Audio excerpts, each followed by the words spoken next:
t'es en train de dire qu'elle est meilleure que moi? Là, elle va me voler ma place.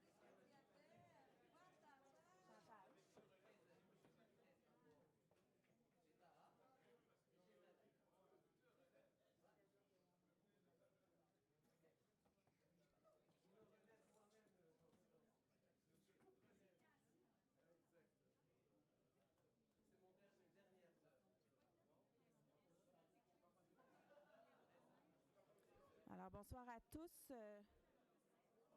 Daniel? Alors, bonsoir à tous. Je vais vous demander de prendre place. Bon, ça, j'ai dit. Alors, bonsoir à tous. Je vais vous demander de prendre place. On va commencer dans quelques instants.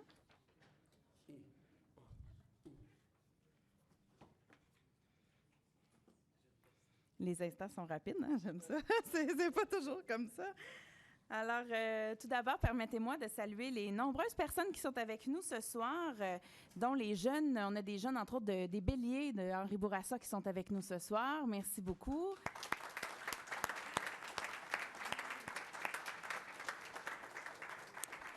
Alors, c'est rafraîchissant de voir des citoyens, des jeunes de notre arrondissement, des jeunes citoyens qui s'impliquent, en fait, et qui viennent ici dans la maison des citoyens. Hein? C'est la maison de tout le monde ici.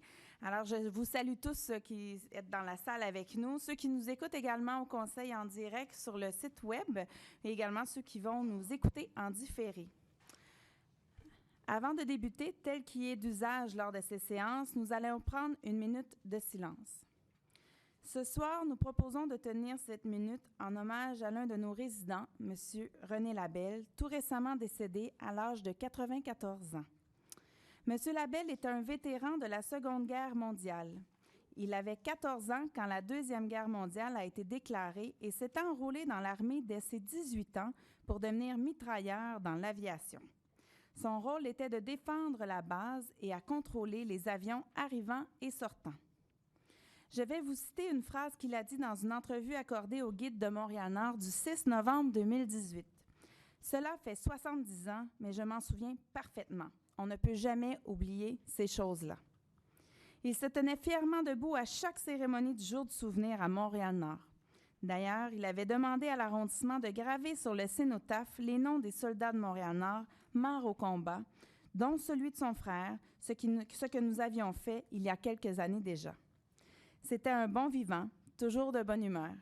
Malgré son âge, il a gardé sa lucidité, voilà, et surtout son cœur d'enfant jusqu'à la toute fin. Nous le remercions pour son service à la nation et pour sa fidèle participation à nos événements de commémoration. Je dédie donc, en compagnie de mes collègues, cette minute de silence à M. René Labelle et je souligne par le fait même la présence de sa fille ce soir parmi nous, Mme Sylvie Labelle, qui est ici dans la salle. Où est-elle? Elle est en arrière, voilà. Alors, je vais nous inviter, oui, on l'applaudit. Alors, je nous invite à nous lever et à prendre un moment de silence pour M. Labelle.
Permettez-moi de vous présenter les élus et employés qui nous accompagnent ce soir. À ma gauche, la présence de Mme Chantal Rossi, conseillère de la Ville du district Ovid-Clermont. Bonsoir. Mme Renée-Chantal Bellinga, conseillère d'arrondissement du district Ovid-Clermont. Bonsoir. À ma droite, M. Abdelak Sari, conseiller de Ville de district Mère-Clarac. Bonsoir. M. Jean-Marc Poirier, conseiller d'arrondissement du district Mère-Clarac. Bonsoir. Également, nous avons dans la salle la présence de personnel du cabinet, donc François Purcell, directeur de cabinet, Alain David, Jean-Noël, attaché politique, et Anna Miazarek, chargée de secrétariat. À l'avant, nous avons la présence de Mme Anne-Sophie Bergeron, agente de recherche. Bonsoir. Mme Rachel Laperrière, directrice d'arrondissement. Bonsoir. Mme Claire Vassard, directrice de la performance du greffe et des services administratifs. Bonsoir. Monsieur Gilbert Bédard, directeur des travaux publics, qui est juste de ce côté-ci. Monsieur Claudel Toussaint, directeur de la culture, des sports, des loisirs et du développement social. Monsieur Jérôme Vaillancourt, directeur de l'aménagement urbain et des services aux entreprises. Monsieur Daniel Bussière, chef de division relations avec les citoyens et communication. Nous avons également la présence de monsieur Miguel Alston, inspecteur du poste de quartier 39.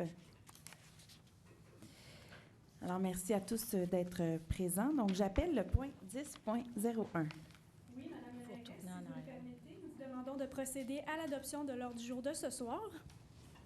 Je propose. J'appuie. Donc, c'est proposé par M. Sari, appuyé par M. Poirier. Et je tiens à rappeler, on nous a demandé, en fait, de fermer les micros lorsque vous ne parlez pas, parce que ça fait de la résonance sur Internet. Alors, merci pour votre collaboration, chers collègues. Alors, on va poursuivre. Donc, tout au long de l'année, des Nord-Montréalaises et des Nord-Montréalais se signalent à l'extérieur de nos frontières dans divers domaines. Il nous fait toujours plaisir de recevoir ces personnes à la mairie pour leur rendre hommage. Avant cette séance du Conseil, nous avons reçu de jeunes athlètes qui se sont illustrés lors des Jeux du Québec d'hiver et lors des championnats du réseau du sport étudiant du Québec. Il me fait plaisir de vous les présenter. J'aurais bien aimé les nommer un par un, mais comme ils sont plusieurs, je ne nommerai que leur discipline. Alors, ils sont à l'arrière, vous en douterez. Alors, félicitations donc aux athlètes de Montréal-Nord qui ont participé aux Jeux du Québec. Et là, je demanderais de vous nommer, faites signe en arrière quand on va nommer votre discipline. Donc, en escrime, on a également des jeunes en karaté, en patinage artistique, en patinage de vitesse, en plongeon, en ringuette et en tennis de table. Je crois que ceux qui restent dans la salle, c'est surtout les béliers, hein? C'est ça, hein? C'est parfait, c'est parfait. Mais les gens, voilà, il y en a quand même. Oui, bien, levez-vous. Le patinage artistique, levez-vous. Voilà, bravo.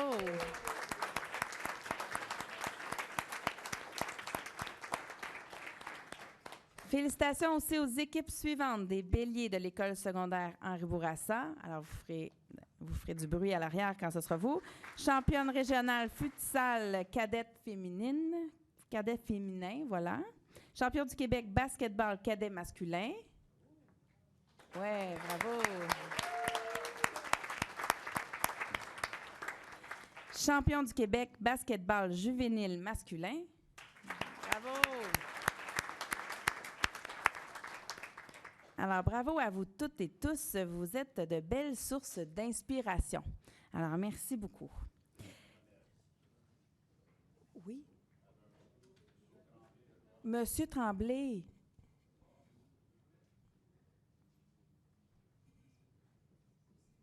Monsieur Tremblay. Il y avait quelqu'un qui avait un mot. Ben oui, allez-y. Allez-y, on vous écoute. En fait, si vous pouvez venir juste ici au micro, ce sera encore mieux. Comme ça, les gens sur Internet vont pouvoir vous voir.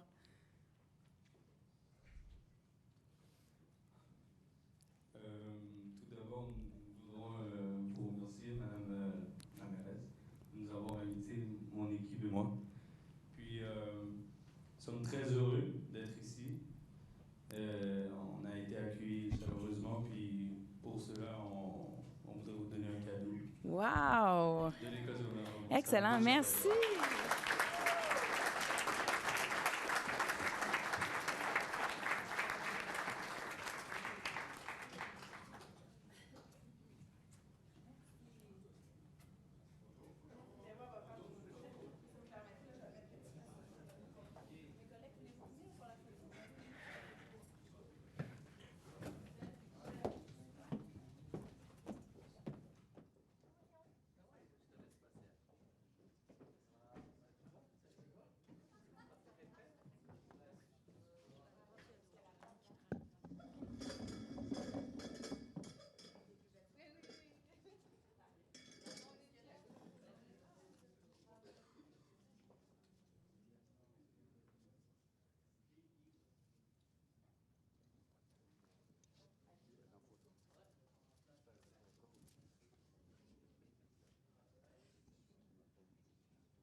Mais merci beaucoup.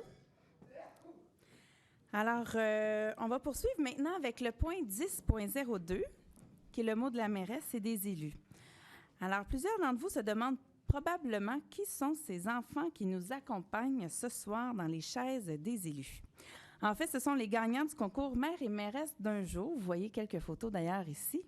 Depuis 10 ans, les élèves de 3e cycle de 10 écoles publiques de l'arrondissement sont invités à soumettre un projet à leur père. Après un vote, le porteur du meilleur projet de l'école est retenu et devient candidat au titre de maire ou mairesse d'un jour. Les 10 candidats élus viennent ensuite passer toute la journée à l'arrondissement. Ils présentent leur projet, visitent nos bureaux, mon bureau, signent le livre d'art, s'amusent et se méritent des surprises.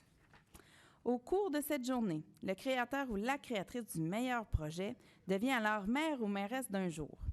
Les autres jeunes deviennent conseillers d'un jour et tout ce beau monde participe à la simulation d'une séance du conseil au cours de laquelle il adopte le projet retenu, comme dans la vraie vie. Et je vous assure, ils font ça très sérieusement. Les jeunes que vous voyez assis au conseil aujourd'hui sont donc les élus de la 10e édition de l'événement Maire ou mairesse d'un jour.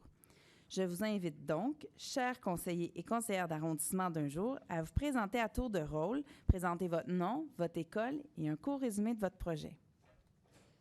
Bonjour à tous, moi je m'appelle Sherifa Makouf, je représente l'école Saint-Rémy.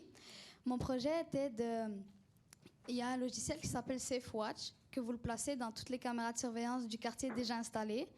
Et grâce à ça, s'il y a un comportement de violence vraiment pas acceptable, ça va déclencher, ça va l'envoyer au commissariat de police le plus proche.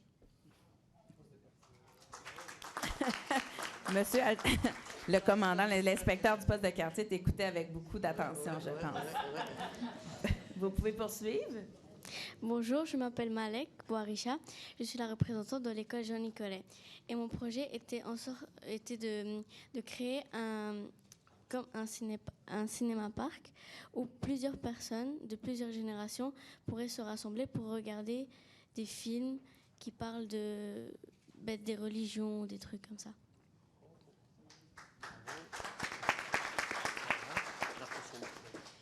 Bonjour, je m'appelle Taha. Je représente l'école René Guénette et mon projet était de faire un centre d'aide en plus pour les pauvres, pour les quartiers défavorisés, je voulais dire. Ça leur apporterait de l'aide alimentaire et de l'aide vestimentaire, parce que dans notre quartier, il faut quand même aider les personnes qui sont dans le besoin.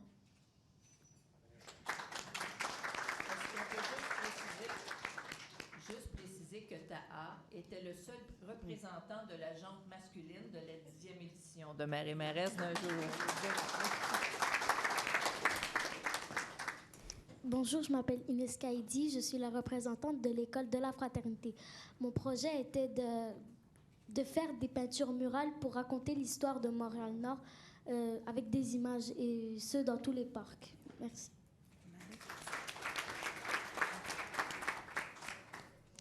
Bonjour, je m'appelle Amira. Je représente l'école Bonjour, je m'appelle Amira. Je représente l'école Le Carignan. Et le projet amené de mon école que je voulais faire, c'était de construire une plus grande piscine à côté de celle de mon école. À cause que celle de mon école, c'est pas une piscine, mais c'est une pataugeoire. Et ce serait bien pour les quartiers les plus près de mon école. Merci.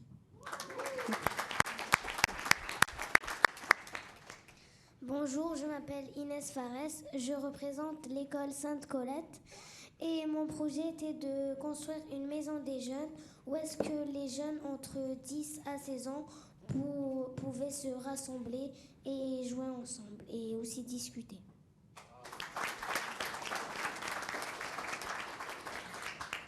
Je tiens également à remercier, en fait, Tatiana Gélino de l'école Adélard Desrosiers, qui malheureusement n'est pas avec nous ce soir. Également Naïma Sylvie Lubens de l'école Saint-Vincent-Marie, qui était un de nos 2 coups de cœur. Également Florane Rochette de l'école Pierre de Coubertin, qui était également un coup de cœur, qui aurait bien voulu être parmi nous, mais malheureusement, ils ont eu des empêchements, ils ne pouvaient pas. Alors, vraiment, félicitations. Et j'invite maintenant, il y en a une qui n'a pas parlé encore, c'est notre mairesse d'un jour. Je l'invite donc à se présenter et à nous parler de son projet gagnant. Bonjour, je m'appelle Délicia François Lopez. Je représente l'école Jules Verne et mon projet était d'installer des clignotants lumineux autour des panneaux d'arrêt parce qu'il y a beaucoup d'accidents et je voulais aider les brigadiers. Quand il sera plus sombre, on les verra et pour la sécurité des jeunes avant tout.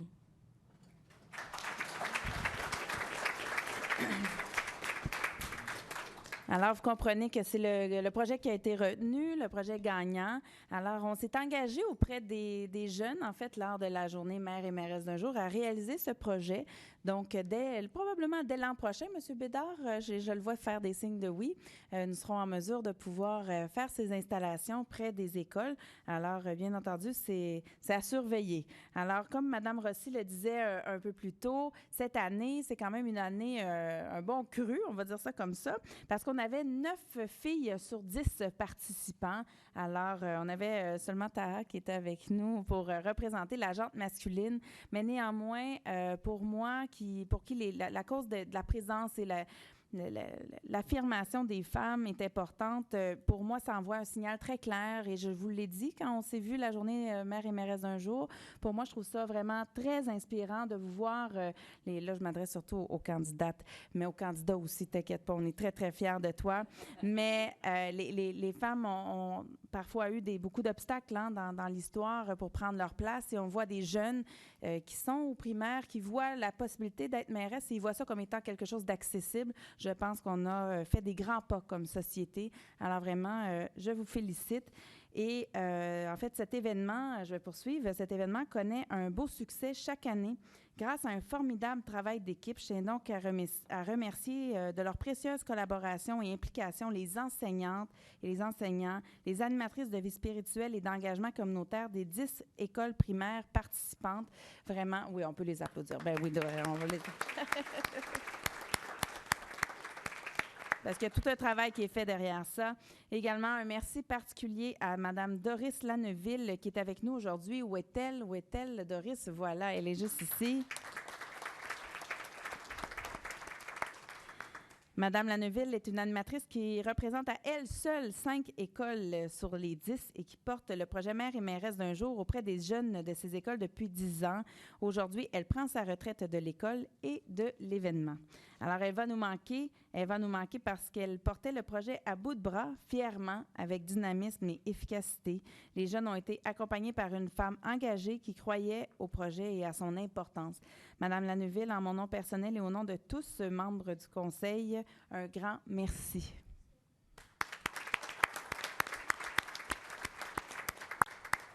Donc, nous l'avons honorée lors de la journée Mère et Mairesse d'un jour devant tous les enseignants, toutes les écoles. Vraiment, c'était quelque chose d'important pour nous parce que vous faites une grande différence. Alors, finalement, nous avons le très grand plaisir de rendre hommage ce soir à une femme qui, à travers la création du projet Mère et Mairesse d'un jour, a permis à des centaines de jeunes d'apprendre ce qu'est la démocratie et de l'exercer. Cette femme, vous la connaissez, il s'agit de ma collègue, Mme Chantal Rossi.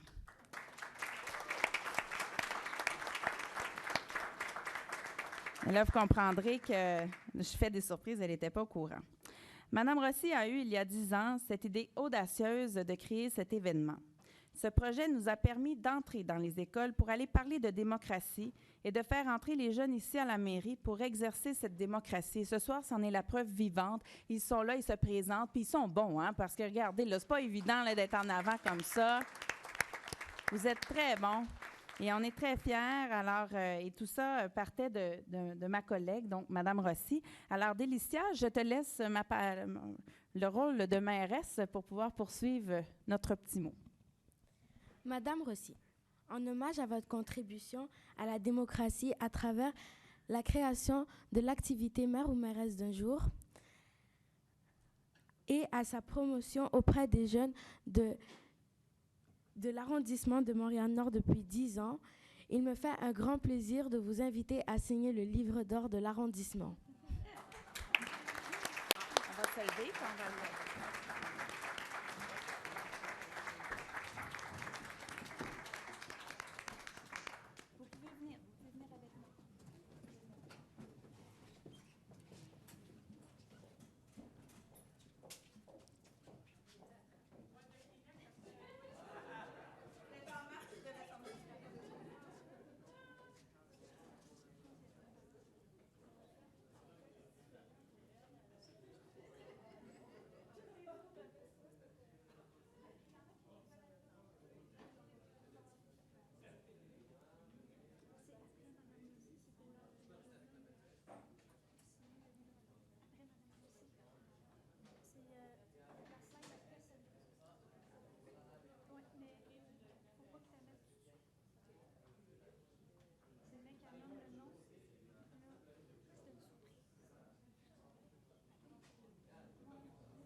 pense que je vais y aller comme ça. C'est plus simple. Alors, nous sommes décidément dans une thématique jeunesse ce soir. Donc, après avoir honoré de jeunes athlètes et des jeunes conseillers d'un jour, nous désirons rendre hommage à un autre jeune de l'arrondissement qui s'est particulièrement distingué. Ce jeune est un jeune élève, en fait, de l'école Henri Bourassa, qui a notamment réalisé avec succès un stage dans le cadre du programme « Ma première expérience de travail » de l'organisme Les Fourchettes de l'Espoir. Ce jeune homme a reçu un prix prestigieux il y a quelques semaines et c'est pourquoi nous souhaitons lui rendre hommage ce soir. Alors, mesdames, messieurs, le récipiendaire du prix du lieutenant-gouverneur pour son implication à la vie de son école, M. Yao Nathanael Kekeli Kunako.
Excellent. Alors, on va poursuivre les mots d'entrée.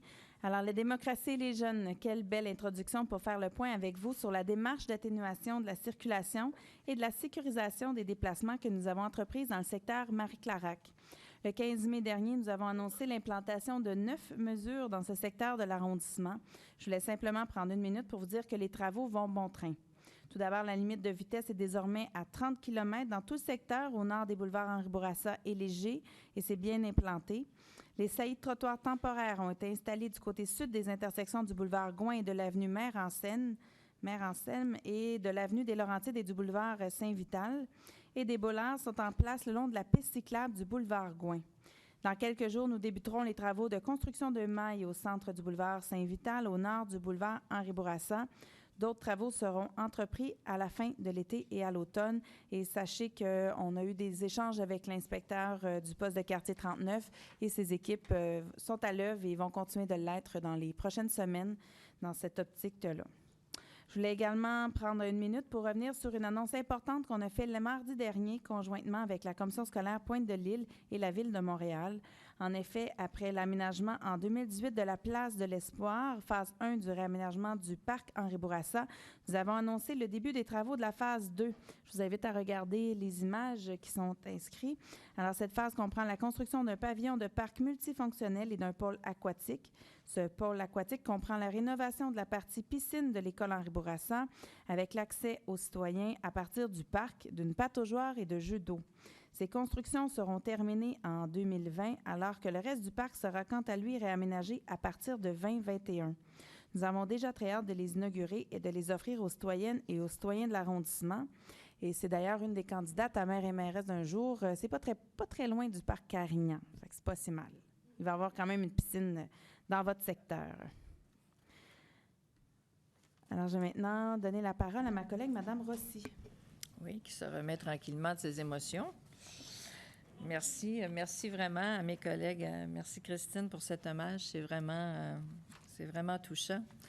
Quand on a des idées, parfois, et qu'on voit que ça devient périn, et que l'idée initiale est toujours là, le but est là, c'est vraiment touchant de voir on peut toucher des jeunes, puis on peut marquer aussi leur initiation à la démocratie. Et qui sait, comme j'ai dit dans une entrevue, peut-être qu'au fil de ces 10 années, on a semé des graines de politiciens. On le souhaite, en tout cas, pour que la relève soit assurée.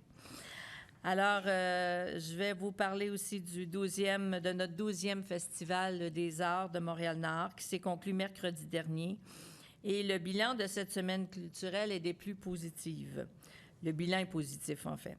La fréquentation aux activités du festival a atteint plus de 3000 personnes. Je souhaite remercier ce soir la vingtaine de partenaires qui ont permis de faire de cette édition un franc succès. J'aimerais souligner notamment le beau partenariat qui grandit avec les écoles de l'arrondissement et qui amène beaucoup d'artistes de la relève et un public nombreux au festival. Mentionnons par exemple l'école Harmonie, un nouvel organisme de formation des jeunes aux arts de la scène de Montréal-Nord. L'école Marie-Clarac, dont l'orchestre a offert une prestation très courue à la place Bourassa. L'école Saint-Rémy, avec un deuxième spectacle des petits du programme La musique aux enfants. Et pour ceux qui se demandent qu'est-ce que la musique aux enfants, c'est l'Académie Kent Nagano que nous avons l'honneur, je dis bien l'honneur, d'avoir ici à Montréal-Nord, à l'école Saint-Rémy. L'école Sainte-Colette, dont les élèves des classes d'accueil ont offert un spectacle émouvant de danse-théâtre. Et l'école hôtelière et ses mémorables soupers gastronomiques. Autre élément marquant cette année, les activités de la création pour le public qui ont été très appréciées, notamment les ateliers d'art du cirque et un atelier de peinture du nouveau piano, que ce sera notre piano public. Alors, ne soyez pas inquiets, la conclusion du festival ne signifie pas la fin de la programmation culturelle dans l'arrondissement. Mais avant d'aller dans la programmation culturelle, je m'en voudrais de ne pas parler aussi d'un autre festival qui a lieu à l'intérieur du Festival des Arts, qui a connu un franc succès et un nouvel envolé cette année. C'est le Festival des Boulettes de Montréal-Nord, qui a maintenant son nom officiel, qui a maintenant sa propriété intellectuelle. Cette année, on a ajouté, en plus du volet citoyen, on a ajouté le volet étudiant culinaire. On a le chef Jonathan Garnier qui s'est joint à nous toute la journée, en plus de Sœur Angèle. Ils ont passé la journée, les deux, avec nous.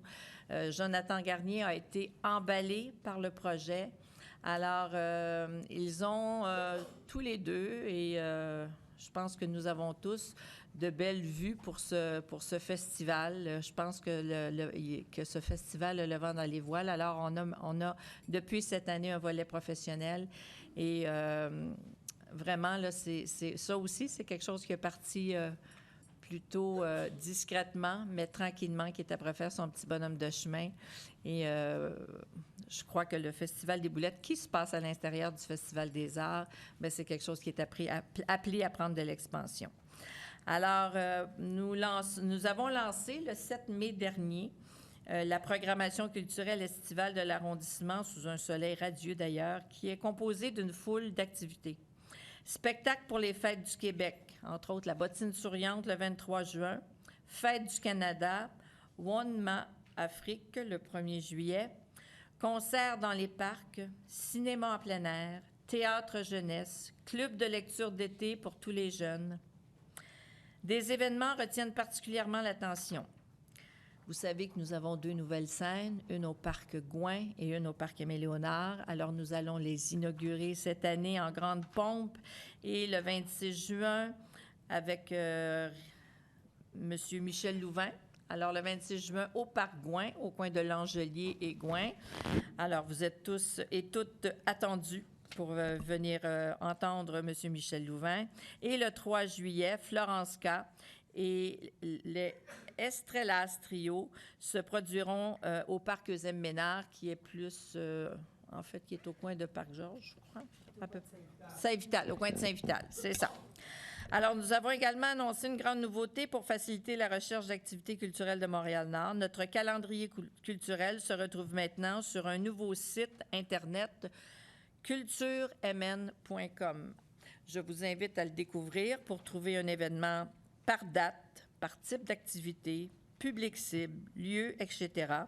Je vous rappelle que toutes nos activités culturelles sont gratuites et ce, à longueur d'année. Est-ce que j'y vais avec mon autre Alors, le mois dernier, je vous mentionnais, je vous annonçais que, parce qu'on parlait d'athlètes, on a parlé d'athlètes plus tôt, et bon, je le faisais comme fière grand-maman, mais aussi comme fière nord-montréalaise, bien que ce soit ma petite fille qui était en nomination au gala Égale Action, qui est un gala pour souligner... y a-t-il un visuel, quoi? Non? OK. Oui? Non? Alors, je vous annonçais que Mégane Jasmin, qui est une joueuse de baseball élite de Montréal-Nord, était en nomination pour devenir, pour le volet jeunesse, femme d'influence du Québec dans le sport. Alors, elle s'est mérité le prix, effectivement. Elle est en nomination, mais elle s'est mérité le prix. Elle a été reconnue femme d'excellence dans le sport au Québec, volet jeunesse. Alors, c'est avec fierté que je l'annonce. Et voilà. Merci beaucoup, Mme Rossi. J'inviterai maintenant M. Sarry à prendre la parole. Merci beaucoup, Madame la mairesse. On va parler maintenant plutôt de propreté et de civisme. Nos équipes des travaux publics ont travaillé très fort au cours des dernières semaines et je vous annonce que malgré le nombre élevé de jours de pluie qu'on a eu du mois de mai, notre opération de nettoyage printanier des rues et des parcs est presque complétée. Nous avons aussi déployé une campagne de sensibilisation sur nos stèles d'affichage et sur nos camions d'arrondissement pour inciter les citoyens à participer eux aussi.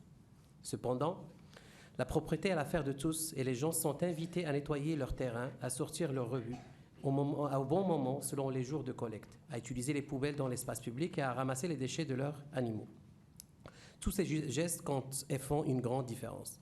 Avec le soutien de nos partenaires, nous continuons à la sensibilisation auprès des citoyens, notamment les brigades de propreté.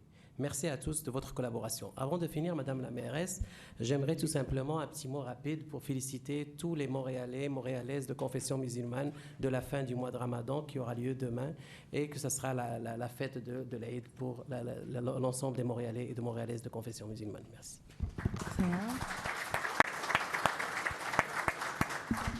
Alors, on partage tes vœux à toute la communauté, n'est-ce pas? Alors, c'est ce qui met fin au mot de la mairesse et des élus. Donc, à ce moment-ci, si les jeunes, vous souhaitez quitter, vous pouvez le faire. Il n'y a pas de problème, on va prendre une petite pause d'1 minute.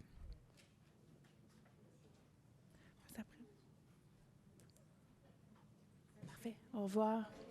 Merci, au revoir. Oui, si vous voulez aller rejoindre vos parents, il n'y a pas de problème. Ça fait plaisir.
Excellent. Alors, on va poursuivre. Monsieur Sari, je vais vous demander de venir à l'avant.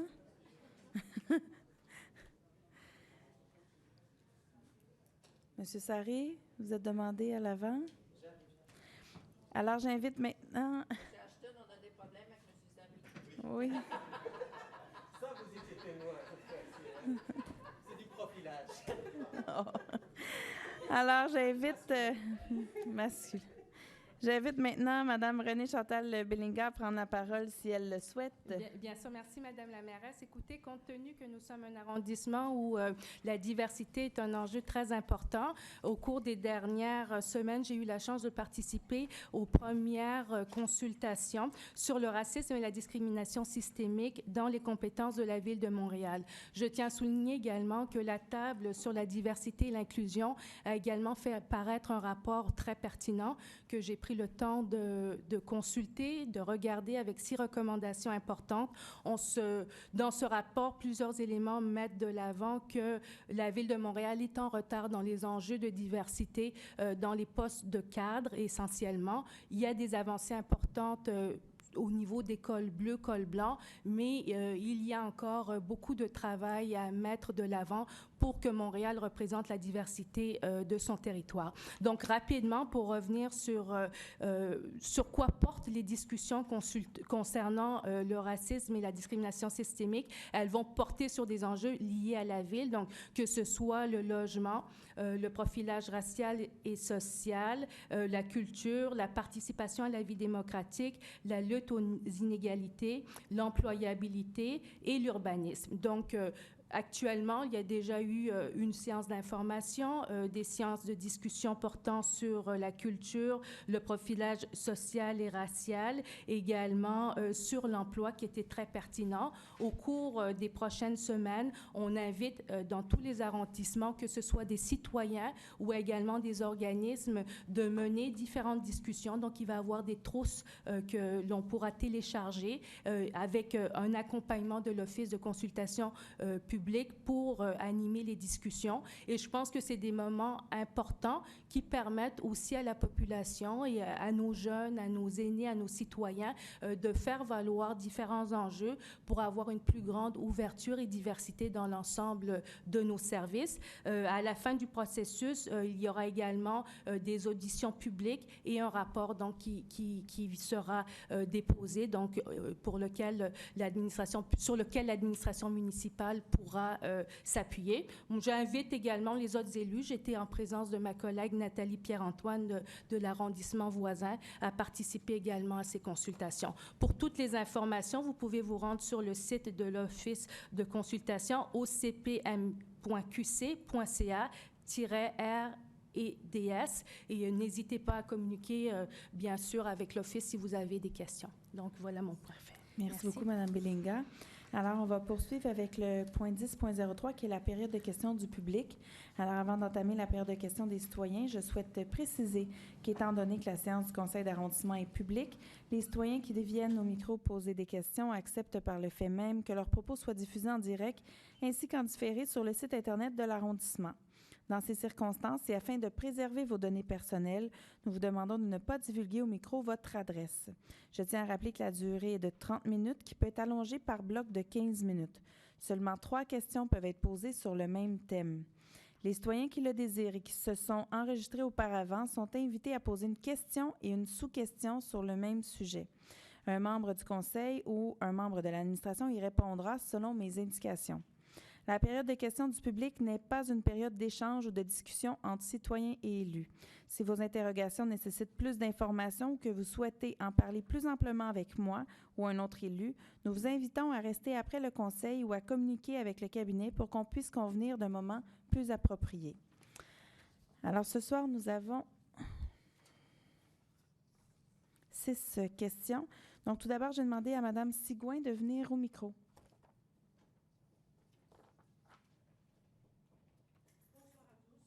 Juste aller au micro, juste monter le micro pour que les gens sur le web vous entendent. OK. Bonsoir à tous.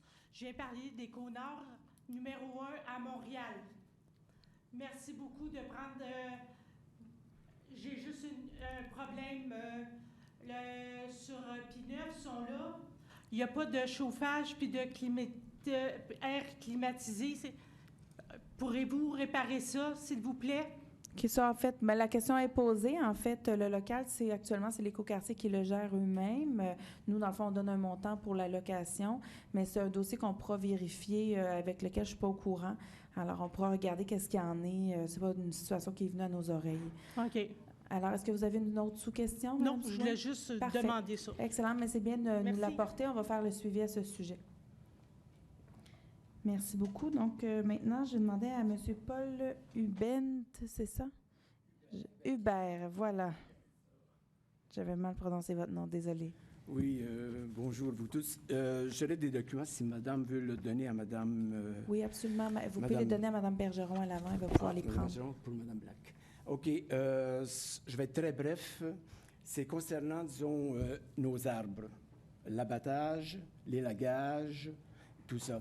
Alors, j'ai fait signer une pétition parce que les gens étaient un petit peu frustrés de voir comment les arbres étaient élagués, vraiment mal élagués, que les gens ont dit ça défigure notre rue. Des arbres sont coupés C'est vrai que des arbres qui sont malades, il faut les couper. Ceux qui sont atteints de la grille du frêne, il faut les couper. Tout le monde est conscient là-dessus. Mais il y a plusieurs arbres. Je ne peux pas nommer les noms, évidemment, des propriétaires qui l'ont demandé, mais c'est mon entourage très, très près qui l'ont demandé. Après maintes reprises, ils ont eu gain de cause. L'arbre a été abattu. Un dernier qui était abattu sur la rue Salk. Je regardais les gens en train d'abattre les travaux publics. Et un type qui travaille pour eux a traversé la rue, puis il m'a venu me rencontrer. Il me dit, vous trouvez ça triste? J'ai dit, oui, je trouve ça triste. Qu'est-ce que c'est l'arbre-là? Il m'a répondu tout simplement que l'arbre était très sain. Alors, c'est pour ça qu'on est très triste, parce que moi, je me suis fait échauder par les travaux publics il y a 12 ans. Ils m'ont dit que l'arbre était malade, et c'était faux, parce que le type avait acheté une maison, il avait investi de l'argent dedans, il voulait construire une entrée pour mettre sa voiture. Et le permis était donné pour couper l'arbre. Ils m'ont dit que l'arbre était malade, mais à force de travailler, l'arbre est sain, il est toujours là, Dieu merci.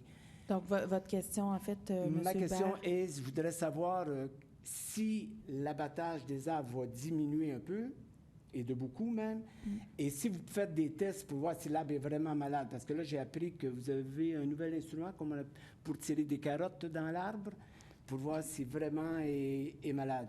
Et que l'abattage cesse, parce que les gens sont frustrés, madame. Vous avez 125 noms que j'ai été chercher, comme ça. Puis les gens ne veulent plus d'abattage, parce que notre... Mais vous me rassurez, en fait, la question est posée. En fait, vous me rassurez parce que nous aussi, on souhaite en faire le moins possible. Au contraire, on veut en planter puis en rajouter à Montréal pour augmenter notre canopée. Donc, c'est vraiment des choses importantes pour nous. Je vais simplement vous répondre, M. Hubert. Donc, en fait, pour ce qui est de votre question, je vais quand même regarder avec la pétition les détails que vous avez pu inscrire et puis voir qu'est-ce qu'il y en est. M. Bédard, est-ce que vous pourriez venir répondre aux citoyens pour lui donner des détails sur comment fonctionnent ces procédures? Parce qu'on n'abat pas des arbres comme ça, là. Ça, je vous rassure. Là. Alors, en tout cas, M. Bédard? Oui. Oui, donc, on est très sensible à ce sujet-là. Il y a eu des abattages d'arbres, principalement pour la grille du frein des dernières années, comme vous mentionniez. On plante environ, dans l'arrondissement Montréal-Nord, il y avait un indice de canopée de 14 %, l'objectif montréalais de 25 % la couverture arboricole. On plante annuellement, depuis 5 ans, 1000 arbres à Montréal-Nord. On est un des arrondissements qui plante le plus d'arbres. Quand il y a des demandes d'abattage par des citoyens, on va vérifier, on est très sensible à ça. Je peux vous dire que je reçois même les téléphones personnellement à mon bureau, les gens qui veulent absolument qu'ils soient abattus, puis quand nos personnes disent « l'arbre est sain ». Fait qu'on fait attention. Il y a eu des abattages aussi à cause du verglas, ou des arbres qui étaient faits principalement au printemps, là, alentour des écoles. Des arbres qui étaient jugés dangereux, à risque pour les enfants. Bon, c'est sûr qu'on a une nouvelle chef de division en place. Mme Arnaud va regarder ça particulièrement. Elle va porter une attention, vous l'avez rencontrée, vous lui avez parlé. Elle va porter une attention spéciale à ça. On va vous expliquer ce qu'on a. Effectivement, on va prendre des carottes, on va prendre un échantillon, on va voir si l'arbre est vraiment malade, s'il y a des vides à l'intérieur de l'arbre, s'il risque d'être dangereux à cause des vents violents, des choses comme ça. Donc, on est très sensible à cette situation-là, puis je vous rassure là-dessus, on veut abattre le moins d'arbres possible. Alors, M. Hubert, vous pouvez poser en fait une deuxième question, comme sous-question. Sous-question, tout ça. Parfait, comme le fait que vous avez parlé d'école, parce que là, j'ai une école où j'enseigne, là, je suis retraité, mais j'enseigne pour remplacer, parce que beaucoup de profs sont fatigués. Et c'est ça, eux, ils ont signé tout de suite qu'ils veulent protéger les arbres. Il y a des arbres autour des écoles. Je ne connais pas beaucoup d'écoles qui n'ont pas d'arbres. Alors, c'est pour ça qu'ils ne demandent pas de couper les arbres. Peut-être de faire un élagage vraiment bien fait. Pas comme M. Parent a déjà dit, un élagage sauvage. Je n'aime pas emprunter le nom, mais c'est ça qu'il avait déjà dit. Alors, c'est pour ça que vous faites l'élagage, pas de problème. Mais par contre, préserver les arbres.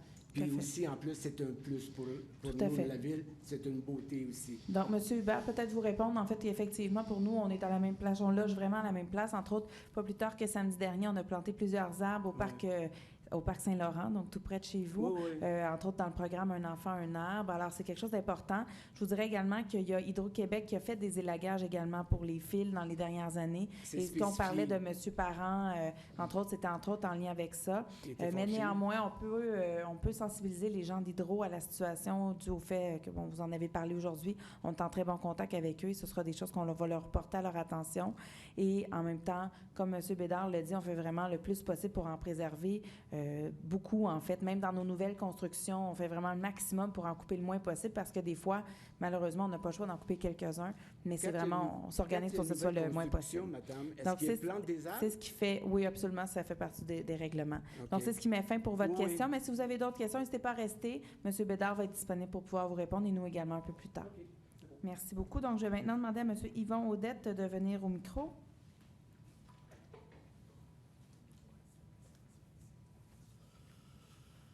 Bonsoir. Bonsoir, M. Audette.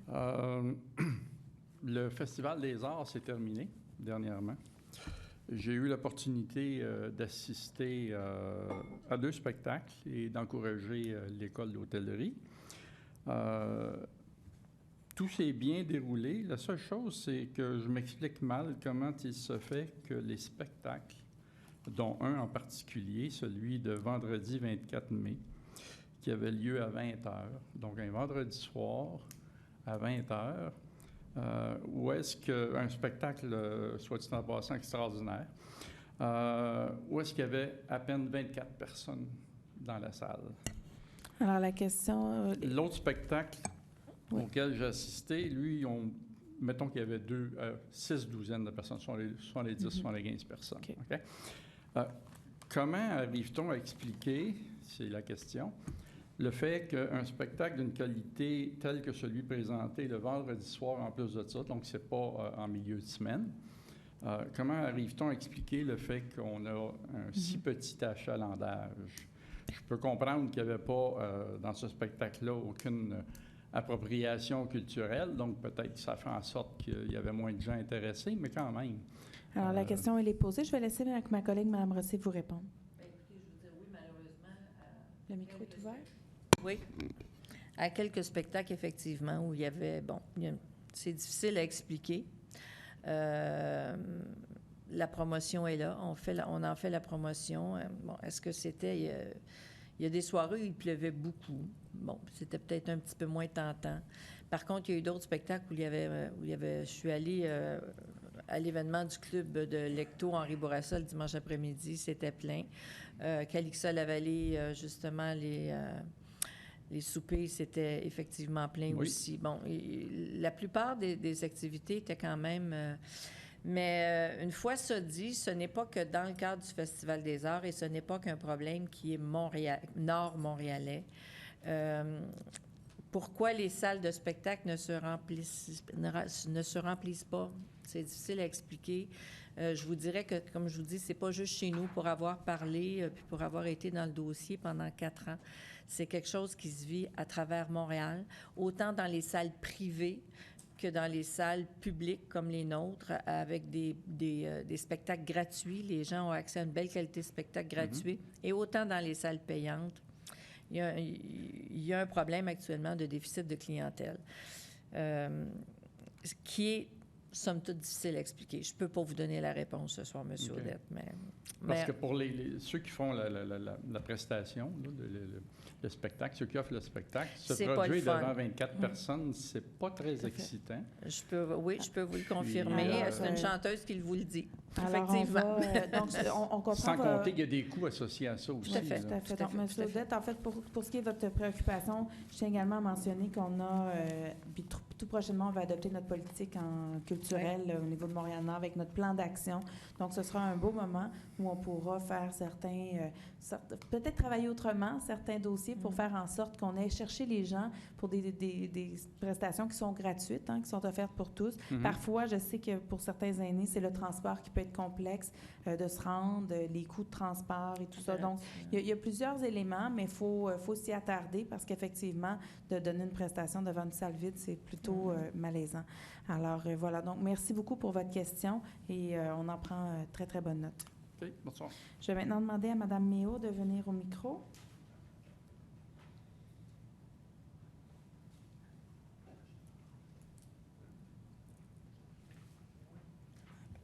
Bonsoir. Bonsoir, Mme Méo. Oui, j'ai vu ça jeudi passé. Ils ont changé les lampadaires sur la rue des Récollets. Oui. Ils sont beaux. Mais je trouve qu'ils ne font pas beaucoup d'éclairage comparé à ceux qu'il y avait avant. OK. Peut-être les baisser un peu ou même aller nettoyer les branches des arbres parce que sont LED, les lumières LED, ça, je pense que l'énergie, c'est par le soleil. Alors, OK. Donc, OK, en parce fait, que ça fait pas assez la question est par rapport à l'éclairage. Oui, donc, je vais demander à l'éclairage. M. Bédard de venir vous répondre. Oui, parce que les branches sont toutes là, puis ça fait pas, puis c'est tout noir. On ne peut pas voir d'ici à 3 pieds. Donc, la question est posée, M. Bédard? Donc, dans le secteur ouest, on avait remplacé 700 luminaires, donc on en a 600 de fait sur 700. Oui. Donc, jusqu'à la semaine passée. C'est sûr qu'il y a probablement l'éclairage est différent. Ça, c'est certain, il est différent. Il y avait beaucoup de pollution lumineuse. Vraiment, l'objectif là-dedans, c'est que les nouveaux luminaires éclairent vers la zone piétonne et de la rue. Donc, auparavant, l'ancienne génération de lampadaires là, éclairait vraiment partout et même sur les terrains avoisinants, qui faisait beaucoup de pollution visuelle d'ailleurs. Donc, c'est un petit peu ça. C'est un éclairage intelligent aussi, qui peut être ajusté selon les besoins. On va vérifier. Mais de façon générale, vous allez voir un éclairage. Il faudrait vous donner du temps un petit peu, mais c'est une amélioration parce qu'il y avait quand même plusieurs problèmes dans votre secteur. Ils sont beaux. Mais puis les branches... il y avait même plusieurs rues, même plusieurs endroits qui n'avaient plus d'éclairage du tout. C'est ça. Donc, il faut voir les ajustements. Mais les branches c'est tout sont récent. là, alors ça fait moins d'éclairage parce qu'ils sont juste en dessous de ces lumières-là. Alors, Parfait, soit donc, vous les baissez, ou donc, soit... une sous-question. Donc, en fait, la sous-question, Mme Méo? C'est ça. On est content des... Donc, en fait, bon...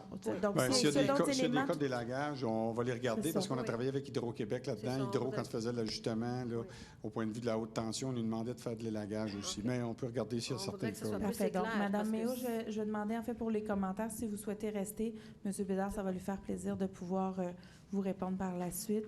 Donc, on va poursuivre la période de questions. J'inviterai maintenant M. Robert Guilbeault à venir au micro. Bonsoir, je suis résident de la rue Bruxelles. Lors de la rencontre du 15 mai dernier concernant le secteur Marie-Laurent, l'une des mesures que vous avez informé qu'il y aurait un stationnement sur Gouin entre Belleville et Macaille. Belleville et Saint-Eustache. Est-ce que c'est le cas? Je ne pourrais pas vous dire exactement les rues, là, mais c'est dans ce coin-là. Là, c'est tout à fait. L'équivalent de 50 nouvelles places de stationnement. Quelque chose comme ça, oui, tout à fait. Est-ce que le stationnement annoncé s'étendra jusque sur la rue Macaille éventuellement? En fait, pouvez-vous répéter le nom de la rue? Je ne l'ai pas entendu. Macaille. Ça, c'est une rue près de Saint-Michel. Bon, Mme Rossé semble dire que oui. Là. En fait, si vous le souhaitez, on pourra vous donner exactement les rues où est-ce que c'est prévu pour le moment. M. Bédard, M. Vaillancourt, est-ce que vous les connaissez par cœur? C'est ce qui avait été discuté. Bon, on pourra vous les transmettre. En tout cas, je ne peux pas vous donner... Jusqu'à Mécaille. Jusqu'à Mécaille. Parfait. Est-ce que vous avez une sous-question? Oui. Concernant le même stationnement, est-ce qu'il est établi sur une base permanente ou temporaire jusqu'à la fin des travaux du Pont-Pineuf et la voie CRP? Bien, en fait, ce qu'on a dit la semaine dernière, vous étiez présent lors de la rencontre, oui, donc je vais vous répéter un peu la même chose, c'est-à-dire, c'est sûr que toutes les mesures qu'on va implanter dans le secteur Marie-Clarac, on se donne le temps de voir comment ça va s'implanter, les résultats vont être quoi, on va faire des observations, on va refaire d'autres études, on va vous écouter aussi. Vous êtes des experts citoyens, il y a les experts professionnels également qui sont là, donc on va prendre tout ça dans les prochaines semaines, les prochains mois, et c'est par la suite qu'on pourra ajuster s'il y a lieu. Mais pour le moment, je vous dirais, nous, on a fait plusieurs annonces. Vous étiez présents. C'est plusieurs petites mesures, mais toutes mises ensemble. Nous, on juge de notre côté que c'est déjà un grand pas qu'on fait pour observer la dynamique du secteur, parce que trop en faire, c'est comme pas assez. Donc, il faut arriver à doser ça. Donc, actuellement, on y va progressivement. Il y a encore, comme je le disais un peu plus tôt, des étapes qui s'en viennent. Et dans le fond, on va les implanter progressivement. Et par la suite, on observe tout ça, voir comment les gens réagissent et pour s'assurer du reste. Alors, donc, c'est ce qui met fin à la période de questions. Donc, si vous avez, parce que c'était une question, une sous-question, alors si vous avez d'autres commentaires, comme je le disais en préambule, n'hésitez pas à nous faire signe, ça va me faire plaisir pour qu'on prenne un café ou qu'on se voit par la suite après la rencontre. C'est bien, merci. Merci beaucoup. Donc, je vais maintenant demander à M. Pierre Lacombe de venir au micro.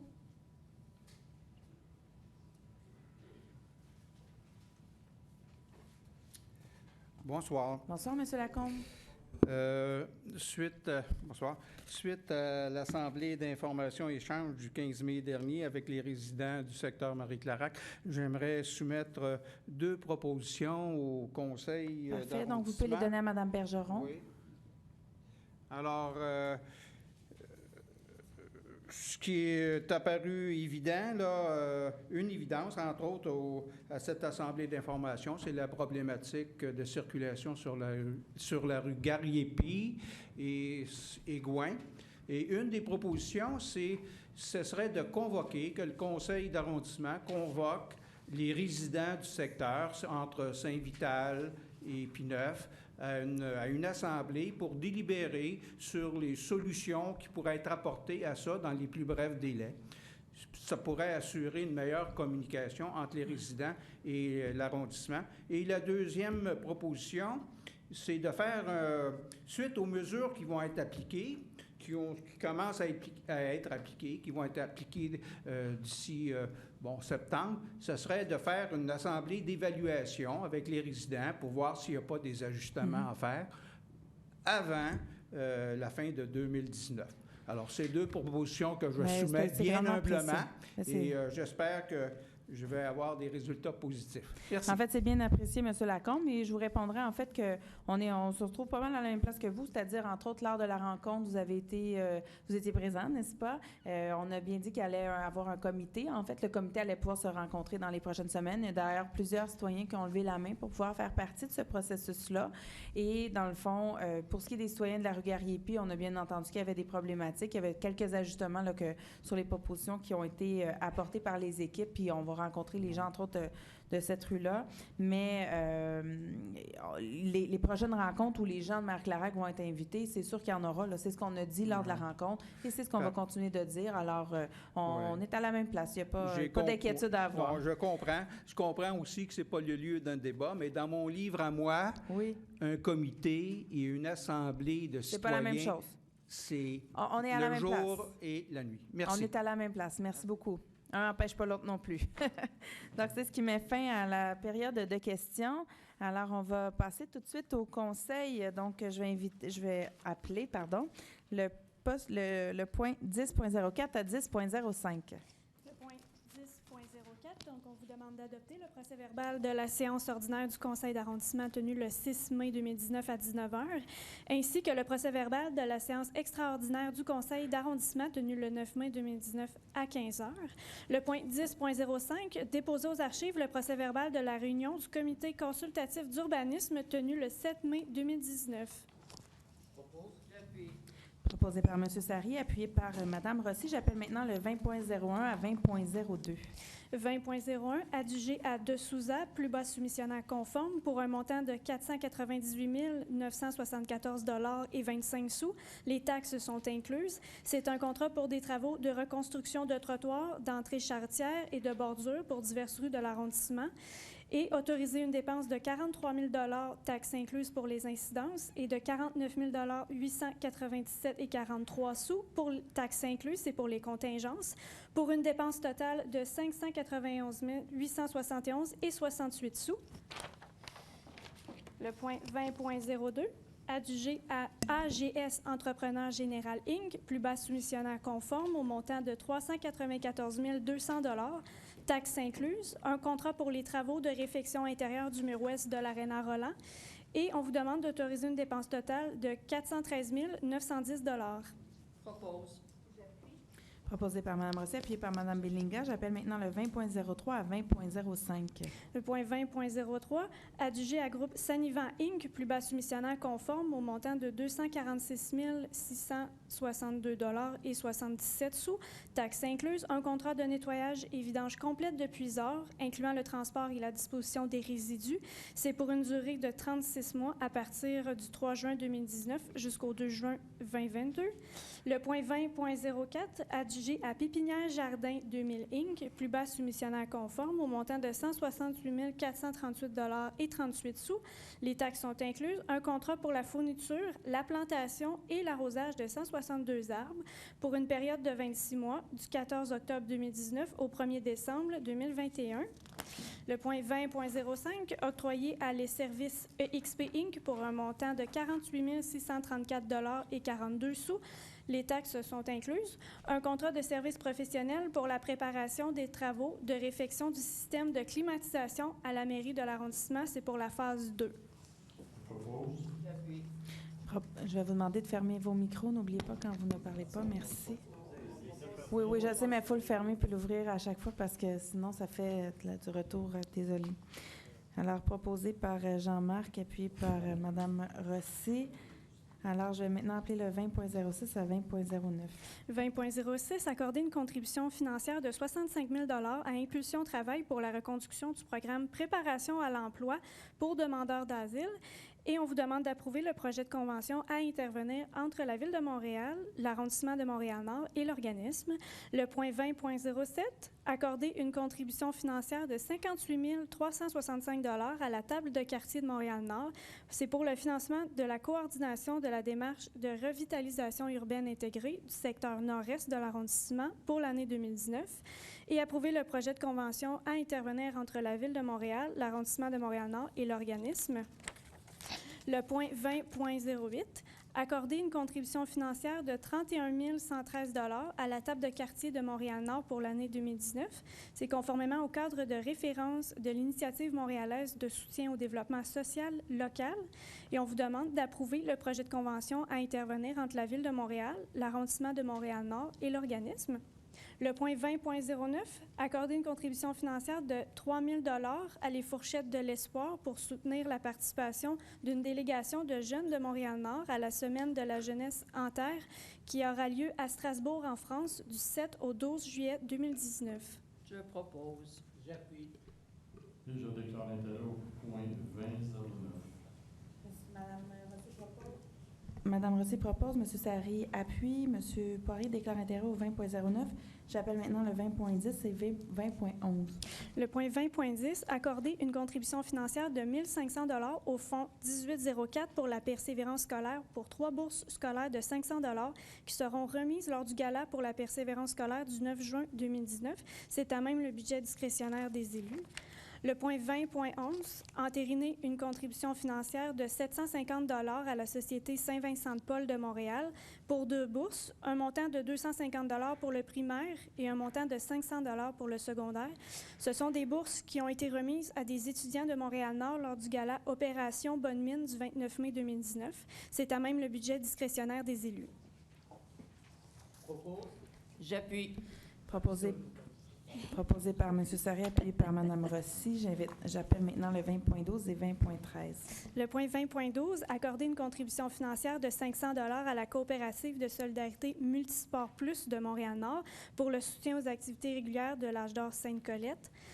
Point 20.13, approuver un projet d'entente à intervenir entre la Ville de Montréal, arrondissement de Montréal-Nord, et les immeubles CGA SENC, propriétaires du lot 1 668 071, situé à l'intersection du boulevard Roland et de la rue Arthur-Chevrier, pour l'occupation temporaire d'une parcelle du lot par l'arrondissement, la coop Panier Futé et la table de quartier de Montréal-Nord. Et on vous demande d'autoriser une dépense maximale de 11 382 $ et 53 sous, taxes incluses. Je propose. Je déclare intérêt au 20.13. Parfait. Donc, Mme Rossi propose, M. Sarry appuie, Mme Bellinga déclare intérêt au 20.13. J'appelle maintenant le 30.01 à 30.04. 30.01, approuver et déposer les rapports mensuels au 30 avril 2019. Le point 30.02, approuver et déposer les rapports sur l'exercice du pouvoir délégué au 30 avril 2019. 30.03, affecter le surplus de gestion pour l'exercice 2018 de l'arrondissement de Montréal-Nord au montant de 1 555 854 $. Point 30.04, autoriser une dépense de 500 $ auprès de l'Ordre des Fils d'Italie au Canada pour l'achat d'un espace publicitaire dans l'annexe du livre commémoratif du 100e anniversaire de l'Ordre et qui sera distribué dès le mois d'août 2019. C'est à même le budget de représentation des élus. Proposé par M. Zari, appuyé par M. Poirier. J'appelle maintenant le 30.05 à 30.08. Point 30.05, entériner une dépense de 300 $ auprès du corps de cadets 2879 de Montréal-Nord pour l'achat d'un espace publicitaire dans l'album Souvenir qui a été distribué lors du cérémonial de fin d'année le 11 mai 2019. C'est à même le budget de représentation des élus. Point 30.06, autoriser une dépense de 300 $ auprès du Club d'âge d'or Pompéi masculin pour l'achat d'un espace publicitaire dans l'album Souvenir qui sera distribué lors de la fête du 30e anniversaire du club le 15 septembre 2019. C'est à même le budget de représentation des élus. Point 30.07, entériner une dépense de 350 $ auprès de l'Orchestre Avant de Montréal-Nord pour l'achat d'un espace publicitaire dans le programme du concert intitulé Phébus qui a eu lieu le 2 juin 2019. C'est à même le budget de représentation des élus. Et le point 30.08, entériner une dépense de 250 $ au Club de basketball de Saint-Léonard pour l'achat d'une publicité de la 6e édition du Match des Étoiles qui a eu lieu le 11 mai 2019 à l'école secondaire Henri Bourassa. C'est à même le budget discrétionnaire des élus. Je propose. J'appuie. Je déclare l'intérêt au point 30.05. Donc, c'est proposé par M. Zari, appuyé par Mme Rossi. M. Poirier déclare intérêt au 30.05. J'appelle maintenant le 40.01 et 40.02. Point 40.01, donner un avis de motion, présenter et déposer en vue d'adopter à une séance ultérieure le projet de règlement RGCA 05-10-0006-011, modifiant le règlement intérieur du conseil d'arrondissement sur la délégation de pouvoirs aux fonctionnaires et employés. C'est concernant les virements de crédit. 40.02, déposer aux archives le certificat de la secrétaire d'arrondissement et adopter la résolution PP 035 afin d'autoriser une maison d'hébergement pour jeunes pour le 11 042 avenue Wilfrid Saint-Louis. Et le tout, c'est en vertu de notre règlement sur les projets particuliers de construction, de modification ou d'occupation d'un immeuble. Je propose. J'appuie. Alors, c'est proposé par M. Zari, appuyé par M. Poirier. J'appelle maintenant le 40.03 à 40.05. 40.03, déposer aux archives le certificat de la secrétaire d'arrondissement. 04, pardon. 40.03 à 40.04, oui, parfait. c'est ça. Il y a une erreur. Point 40.03, déposer aux archives le certificat de la secrétaire d'arrondissement et adopter le règlement RR 1562-049, modifiant le règlement de zonage refondu 1562 afin de modifier diverses dispositions en lien avec la localisation des cases de stationnement hors rue et le gazonnement en marge avant principale et secondaire pour un usage résidentiel. 40.04, déposer le procès-verbal de la séance de consultation et adopter la résolution PP 37 afin de permettre la démolition, le lotissement et la construction de 4 bâtiments résidentiels multifamiliaux isolés totalisant 32 logements sur le lot 1 845 549 du cadastre du Québec. Et c'est en vertu de notre règlement sur les projets particuliers de construction, de modification ou d'occupation d'un immeuble. Je propose. J'appuie. Proposé par M. Poirier, appuyé par M. Zari. J'appelle maintenant le 40.05 à 40.07. 40.05, adopter le règlement RGCA 19-10-0009 régissant l'art mural. 40.06, statuer sur une recommandation du comité consultatif d'urbanisme, à savoir permettre l'installation de 2 bacs semi-enfouis de type Moloch en marge avant ainsi qu'une clôture en marge avant d'une hauteur de 1,22 m au lieu de 0,9 m. C'est pour le 10 000 avenue Audouin et c'est en vertu de notre règlement sur les dérogations mineures. On va regarder une photo, en fait, sur celui-là. Alors, vous voyez, en fait, de quoi a l'air les Molochs. On en a actuellement à Montréal-Nord à la place Normandie, mais il y en aura possiblement de plus en plus dans notre arrondissement. Le point 40.07, statuer sur une recommandation du comité consultatif d'urbanisme, à savoir permettre l'installation d'une clôture en marge avant ainsi qu'en marge avant secondaire d'une hauteur de 1,22 m au lieu de 0,9 m. C'est pour le 11 811 avenue PM Fiavier, le tout en vertu de notre règlement sur les dérogations mineures.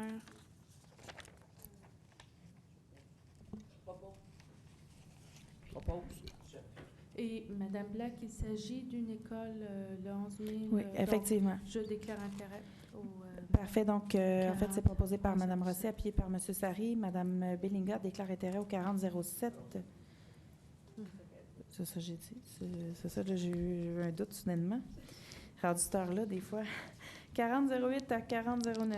40.08, statuer sur une recommandation du Comité consultatif d'urbanisme, à savoir permettre une marge arrière de 2,05 mètres au lieu de 4,5 mètres et une superficie de la cour arrière de 17 au lieu de 25 pour le bâtiment résidentiel situé au 12 707 boulevard Lacordaire, le tout en vertu de notre règlement sur les dérogations mineures. 40.09, statuer sur une recommandation du Comité consultatif d'urbanisme, à savoir permettre sur la façade donnant sur le boulevard Lacordaire 3 enseignes murales totalisant une superficie de 25,19 mètres carrés au lieu d'une enseigne pouvant atteindre 40 mètres carrés et permettre sur la façade arrière 2 enseignes murales totalisant une superficie de 42,08 mètres carrés au lieu d'une enseigne d'une superficie de 40 mètres carrés. C'est pour le magasin Canadian Tire situé au 6000 boulevard Henri Bourassa, le tout en vertu de notre règlement sur les dérogations mineures. Je propose. J'appuie. Proposé par Mme Rossi, appuyé par M. Sarry. J'appelle maintenant le 4010 à 4013. 40.10, statuer sur une recommandation du Comité consultatif d'urbanisme, à savoir permettre la modification de la structure de la toiture du bâtiment résidentiel situé au 12 707 boulevard Lacordaire, le tout en vertu de notre règlement relatif au plan d'implantation et d'intégration architecturale. Point 40.11, statuer sur une recommandation du Comité consultatif d'urbanisme, à savoir permettre la construction d'un duplex avec logement additionnel au sous-sol pour le 10 031 avenue des Laurentides, le tout en vertu de notre règlement relatif au plan d'implantation et d'intégration architecturale. Point 40.12, statuer sur une recommandation du Comité consultatif d'urbanisme, à savoir permettre la construction d'un duplex avec logement additionnel au sous-sol pour le 5086 rue de la Gare, le tout en vertu de notre règlement relatif au plan d'implantation et d'intégration architecturale. Nous avons une image au PowerPoint. Effectivement, donc on peut voir l'image est un peu foncée, mais néanmoins, ça donne une bonne idée de ce que ça aura l'air. 40.13, statuer sur une recommandation du Comité consultatif d'urbanisme, à savoir permettre le remplacement partiel du revêtement de briques sur le mur arrière du bâtiment au 10 521 boulevard Pineuf. C'est en vertu de notre règlement relatif au plan d'implantation et d'intégration architecturale. Je propose. J'appuie. Donc, c'est proposé par M. Poirier, appuyé par M. Sarry. Donc, j'appelle le 5001 à 5003.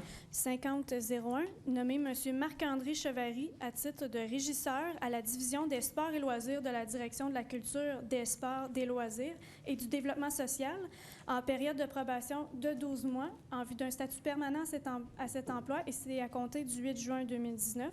50.02, nommé Mme Marie-Claudine Lindor à titre d'agente de bureau à la Division des ressources financières et matérielles de la Direction de la performance, du greffe et des services administratifs. C'est à compter du 4 juin 2019 et c'est pour une période d'essai de 6 mois en vue d'un statut permanent à cet emploi.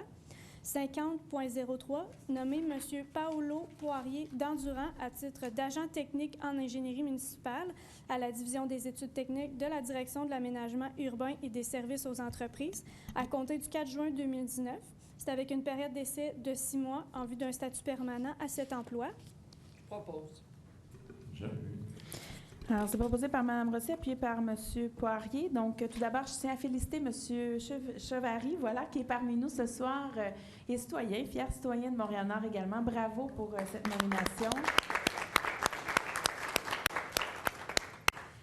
Également, je vais transmettre nos vœux, en fait, pour Marie-Claude Lindor, la direction de chez Mme Vassar. Voilà.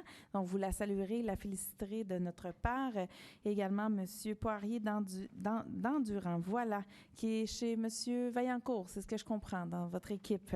Alors, vous les féliciterez les deux de notre part. Alors, on va maintenant poursuivre avec le 5001.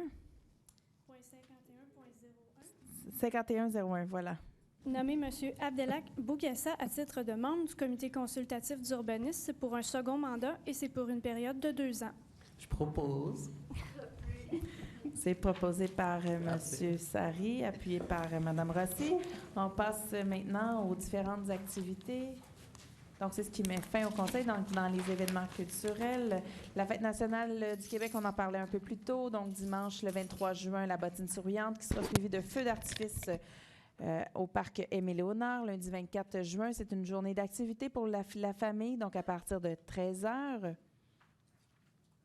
Pour les jeunes, donc le club de lecture TD, Bouge et lis avec moi, c'est moi le chef. Donc, c'est plusieurs activités qui ont lieu à Montréal-Nord actuellement. Il y a des détails d'ailleurs, je crois, à l'arrière, sinon sur nos sites web, sans aucun problème.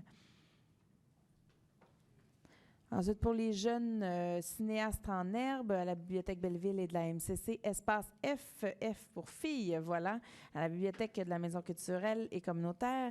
Et pour les adultes, les bienfaits de la méditation pleine conscience, le 13 juin, à la donc également une conférence de Gilberte Fleischmann, voilà, et La Terre vue du cœur qui aura lieu, donc un documentaire avec Hubert Reeves, voilà. Et vous pouvez bien entendu retrouver toutes ces informations sur le site culturemn.com, voilà. Et c'est ce qui termine la séance conseil d'aujourd'hui. Donc, on vous attend le 25 juin pour notre dernière session avant la période estivale. Alors, sur ce, je vous souhaite une bonne semaine, hein, puis on va souhaiter que la chaleur nous arrive très prochainement. Alors, merci beaucoup. Bonne soirée.